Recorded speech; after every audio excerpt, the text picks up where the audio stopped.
Hi guys! Welcome back again to my channel!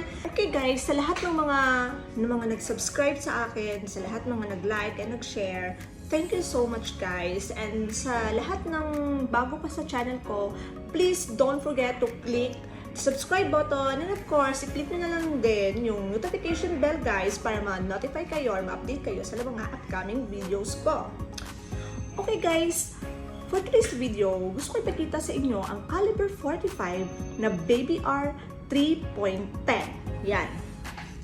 So, for those na naghahanap ng compact size na maliit lang and caliber 45, ito ay bagay para sa inyo. Yan. Ito yung tinatawag namin na 3.10. Maliit lang siya masyado guys. Yan. Yan. Yung barrel nito is 3.10 of course. 3.10 Baby R. Yan. So, caliber 45. Yan. Tingnan mo yung ano niya, yung sight niya. Yung sight niya is naka-adjustable. Yan. Adjustable. And then, yung sight niya din is hindi siya naka-fiber optic. Yan.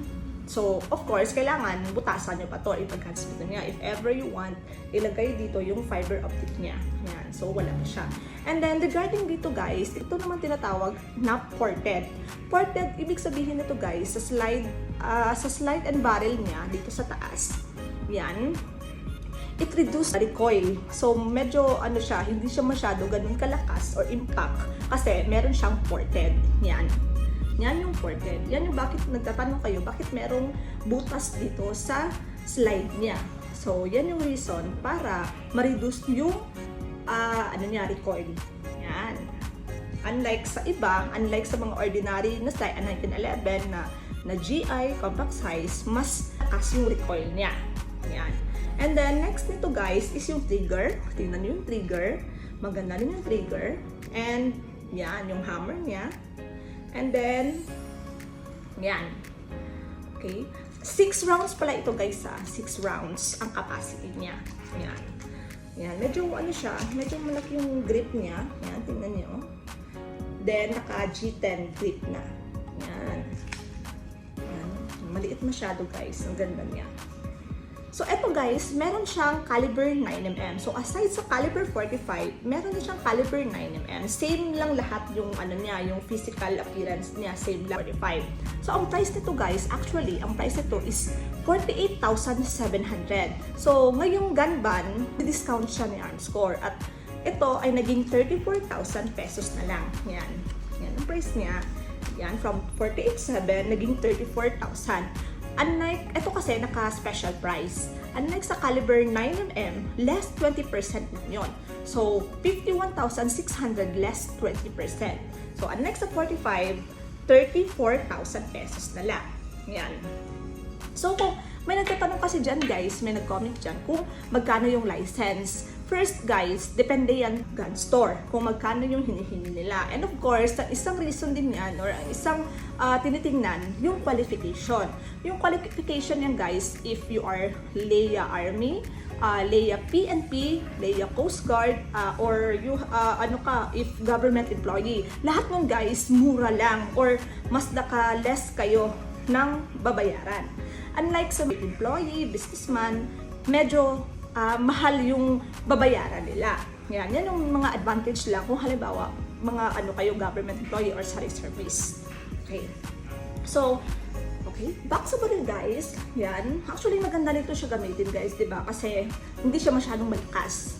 So, yan. Yan. Yan. Tingnan mo. Oh. Yan. Ganda siya guys. Maliit lang siya. Caliber 45. Yan.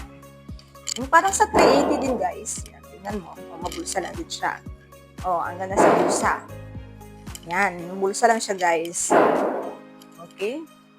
Yun lang is LTAP and firearms registration because big no-no talaga yan.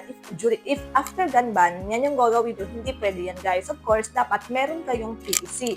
PTC, permit to carry. Kasi hindi porket na meron na kayong license ng baril, LTAP, pwede nyo lang mabitbit ang baril.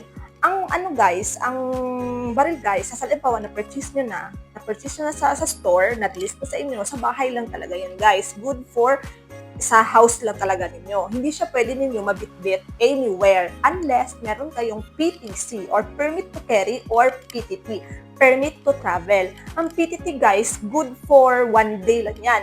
And ipakuha niyan sa inyo is ano na yan, from saan kayo pupunta sa, halimbawa, anong reason nyo nito for firing. So, vice versa na yun, guys. Ang PTT is vice versa na yun.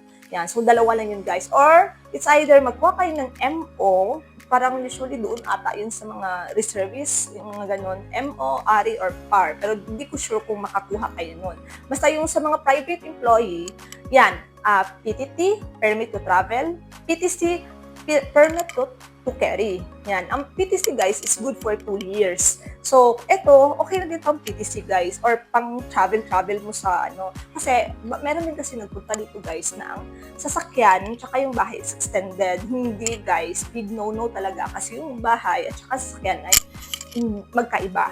So, kung sa bahay lang talaga yung baril, kung saan nandoon yung naka-address na sa baril, sa LTAP, doon mo talaga ilalagay yung firearm. Okay? So, yun lang guys. I hope you like my video and please don't forget to click the subscribe button and of course, click na lang din yung notification bell guys. Please do share. Thank you. That's all guys. Bye!